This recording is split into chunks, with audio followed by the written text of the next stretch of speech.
ஓம் சாந்தி. பாபாவின் நினைவோடு 29/1/2026 முரளியின் சாரத்தை பார்க்கலாம்.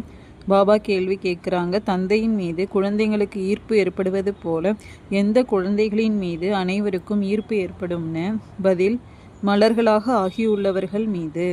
சிறு குழந்தைகள் மலர் போல உள்ளதால் அவர்களுக்கு விகாரங்களை பற்றி தெரிவதே இல்லை.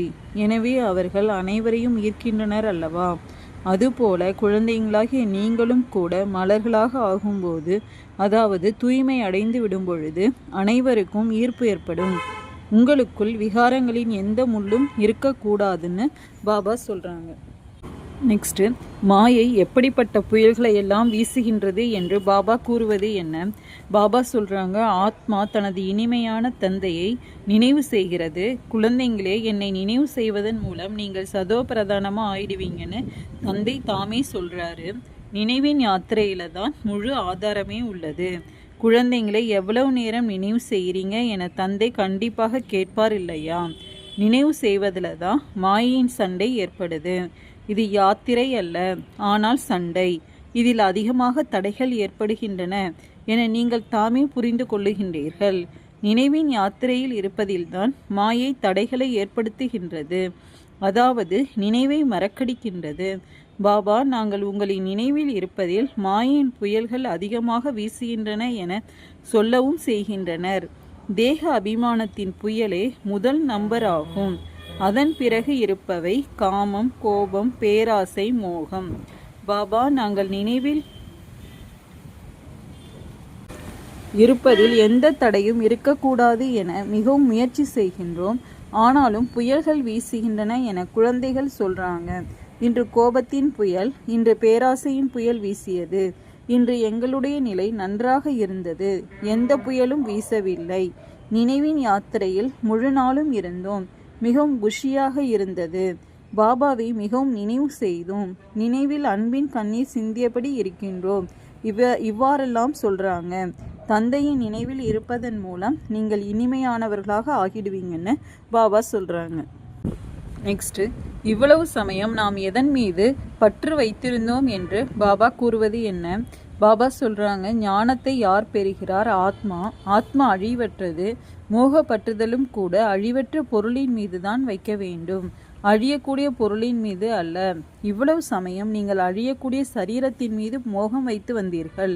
இப்போது புரிந்து கொள்றீங்க, நான் ஆத்மா, சரீரத்தின் உணர்வை விட வேண்டும். ஆத்மாவாகிய நான் இந்த வேலை செய்தேன் என ஒரு சிலர் எழுதவும் செய்கிறாங்க.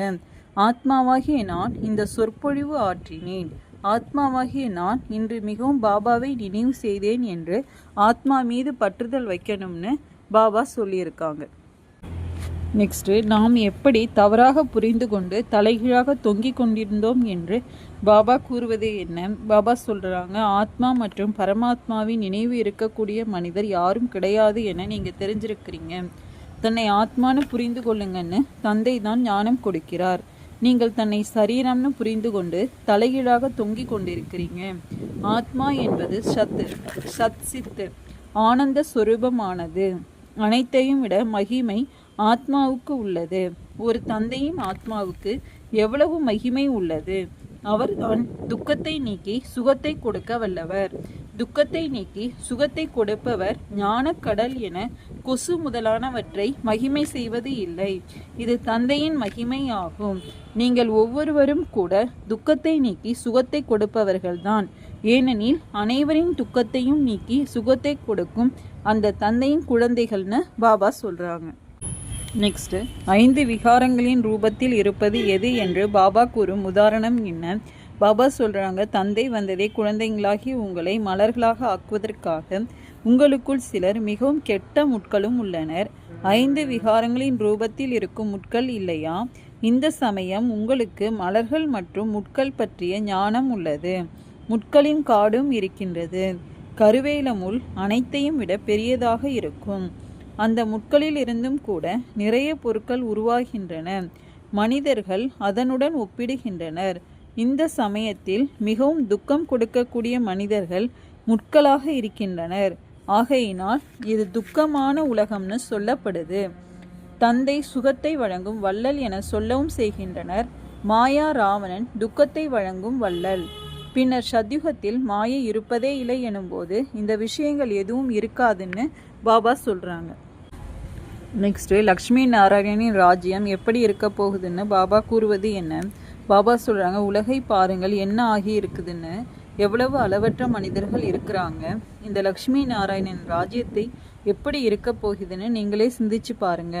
இவர்கள் இருக்கும் இடத்தில் எப்படி வைர வைடூரியங்கள் பதித்த மாளிகைகள்லாம் இருக்க போகின்றன. இப்போது நாம் சொர்க்கவாசியாக ஆகி கொண்டிருக்கிறோம் என்பது புத்தியில் வருகின்றது. அங்கே நாம் நமது வீடு முதலானவற்றை கட்டப்போகிறோம். சாஸ்திரங்களில் காட்டியிருப்பது போல கீழிருந்து துவாரகை வெளிவரும் என்பதல்ல. சாஸ்திரம் எனும் பெயரே நடந்து வந்துள்ளது.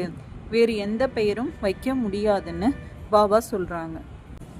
நெக்ஸ்ட், எந்த தர்மத்தை சேர்ந்தவர்கள் மீண்டும் அதே தர்மத்திற்கு வந்து விடுவார்கள் என்று பாபா கூறியிருப்பது என்ன? பாபா சொல்றாங்க, ஆத்மா சரீரத்தில் வரும்போது சரீரத்தின் தர்மம் தனியாக இருக்கும். ஆத்மாவின் தர்மம் எது? ஒன்று ஆத்மா புள்ளி போல் இருக்கின்றது, மற்றொன்று அமைதி ஸ்வரூபமாக இருக்கின்றது. சாந்தி தாமம் முக்தி தாமத்தில் வசிக்கின்றது. இப்போது தந்தை புரிய வைக்கின்றார், அனைத்து குழந்தைகளுக்கும் உரிமை உள்ளது. பிற தர்மங்கள் பலவற்றில் மாறி சென்றுவிட்ட குழந்தைகள் பலர் உள்ளனர். அவர்கள் பிறகு வெளியேறி தனது உண்மையான தர்மத்தில் வந்துவிடுவார்கள். தேவி தேவதா தர்மத்தை விட்டு பிற தர்மத்திற்கு சென்ற அனைத்து இலைகளும் மீண்டும் தம்முடைய இடத்திற்கு திரும்பி வருவார்கள். இந்த தர்மத்திலிருந்து முஸ்லீமாக ஆனவர்களை ஷேக் என சொல்றாங்க. ஷேக் முகமது என்பது போல இந்த அனைத்து விஷயங்களும் வேறு யாரும் புரிந்து கொள்ள முடியாதுன்னு பாபா சொல்றாங்க. நெக்ஸ்ட், யாருடைய கடிகாரத்தில் நிமிடம் வினாடியில் வித்தியாசம் ஏற்படக்கூடும், யாருடைய அவதாரத்தில் கொஞ்சமும் வித்தியாசம் ஏற்பட முடியாது என்று பாபா கூறும் உதாரணம் என்ன? பாபா சொல்றாங்க, ஒவ்வொரு வினாடியும் நடக்கக்கூடிய நடிப்பு புதுமையானது. ஒரு வினாடி கடந்து செல்கிறது, நிமிடம் கடந்து செல்கிறது, இதுபோல காலம் கடந்து செல்லுது. இவ்வளவு வருடங்கள், இவ்வளவு நாட்கள், நிமிடங்கள், இவ்வளவு வினாடிகள் கடந்து வந்தோம் என சொல்லும் அளவு கடந்து கொண்டே செல்லுகிறது. 5000 வருடங்கள் முடிந்து போகும். பிறகு முதல் எண்ணிலிருந்து தொடங்கும். துல்லியமான கணக்கு இல்லையா? நிமிடம் வினாடி என அனைத்தையும் குறிப்பிடுகிறாங்க. இவர் எப்போது பிறவி எடுத்தார் என இப்போது யாராவது உங்களிடம் கேட்கக்கூடும். நீங்கள் எண்ணிக்கையிட்டு சொல்றீங்க, கிருஷ்ணர் முதல் நம்பரில் பிறவி எடுத்தார். சிவனை பொறுத்தவரை நிமிடம் வினாடி என எதுவும் கணக்கு எடுக்க முடியாது. கிருஷ்ணரின் நாள் கிழமை முழுமையாக எழுதப்பட்டுள்ளது. மனிதர்களின் கடிகாரத்தில் நிமிடம் வினாடியில் வித்தியாசம் ஏற்படக்கூடும். சிவபாபாவின் அவதாரத்தில் கொஞ்சமும் வித்தியாசம் ஏற்பட முடியாது. எப்போது வந்தார் என தெரிவதும் இல்லை. காட்சி ஏற்பட்டது, அப்போது வந்தார் எனவும் சொல்லவும் முடியாது. தோராயமாக சொல்லிவிடுகின்றோம்.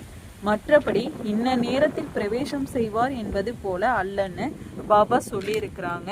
அச்சா, ஓம் சாந்தி.